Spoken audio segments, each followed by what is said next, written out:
Today I'm talking about two paddles from Warping Point, the 13.3 and the 16 millimeter Phoenix.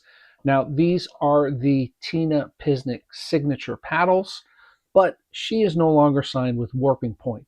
That doesn't mean that these aren't paddles that you may want to pick up and play with, and we'll talk about that. So Warping Point did send me these and asked me to review them.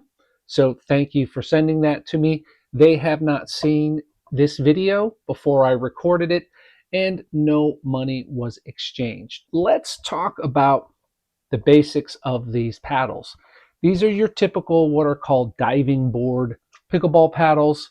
They have a polypropylene honeycomb core in the middle with foam around them. So your typical Gen 3 construction. They've got a 5.6-inch handle, and these are an elongated paddle. They are specifically designed as power paddles.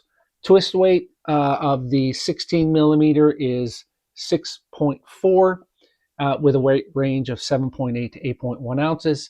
Swing weight is 123.5 with a balance point of 242.7. The 13 millimeter paddle has the same handle, but instead its twist weight is 6.37, I think is what they're listing it as. Clocks in at 7.8 to 8.1 ounces with a swing weight of like 124 and a balance point of 239.4. My overall first impressions of the paddle were that it felt balanced in the hand. I like the color and the style of both of these paddles, and that the handle grip felt comfortable and cushioned, and I didn't feel like I needed to put an overgrip on it for it to feel comfortable in my hand. So let's talk about how these paddles perform from the baseline. With drives and serves, you're going to be able to generate a ton of power. It's got sufficient grip on it so that you can create dipping balls or spinning balls or anything like that you're looking for. Really impressed with how these paddles perform from the baseline. So from the midcourt, I didn't struggle too much with the 16 millimeter paddle, but I did have some problems with the 13.3. So with the 16 millimeter, I was able to reset just fine and also hit third shot drops. But with the 13.3 millimeter, there was just too much pop on the off the face of the paddle for me to control as an intermediate player. I don't think advanced players would have trouble with that at all.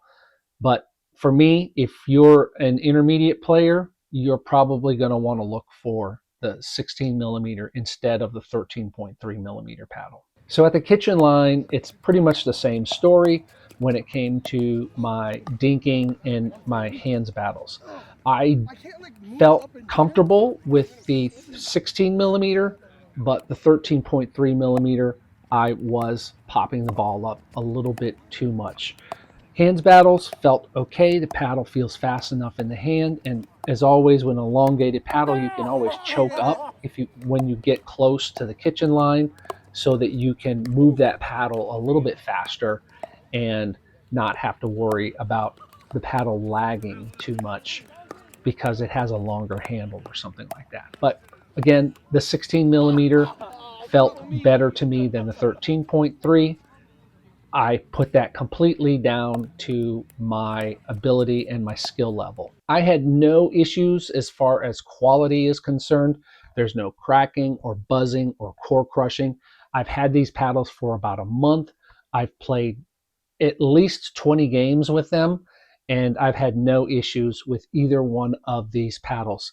I like the appearance and the colorways. They look really neat, and the accents along the edge are kind of neat as well.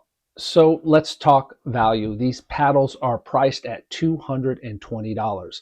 They are UPA-A certified, but they aren't USAP certified. So you're probably only going to be able to use these in PPA type tournaments. So when you go to a PPA event and they have the amateur tournaments there, technically speaking, you couldn't use these in a tournament where you should be using USAP certified paddles. I don't think I've ever seen anyone challenge that, but if it did happen, you wouldn't be able to use these paddles. They do have a 1-year warranty. They are high quality. They produce a lot of power and a lot of pop. And I think for the right players, they're going to give you a lot of control as well. However, I think for the average amateur player, you can get a Luz Cannon or some other powerful paddle for well under $200. You know, a Luz is like $99 after code. So I think these are a little bit overpriced given the fact that they're Gen 3 technology and they're not dual certified. So who are these paddles for? I don't think they're for the average rec player, and I don't think they necessarily advertise it that way. They do have on their page that this is for advanced players. If you're not an advanced player, you're going to struggle using this paddle, especially the 13.3 millimeter. So I would not recommend this for the average rec or amateur player. If, however, you are looking to play in PPA tournaments, or you're an aspiring pro and you can handle the pop and power in these paddles, these are definitely for you. I don't see where these are going to have any durability issues. They feel solid, and I haven't had any issue over the last month and over the games that I've played. So I'm going to say, if you're the average pickleball player out there, these paddles aren't for you. But if you're looking for a high power, high pop paddle, and you're an advanced player, definitely check these out. So I want to thank Warping Point once again for sending me these paddles. And thank you all for watching. I don't know what I'm going to review next, so just keep your eye out here. I don't have any paddles in the backlog to review. These are the last paddles that I've had to review. So keep watching, and yeah, I'll see you next time in the next review. Bye.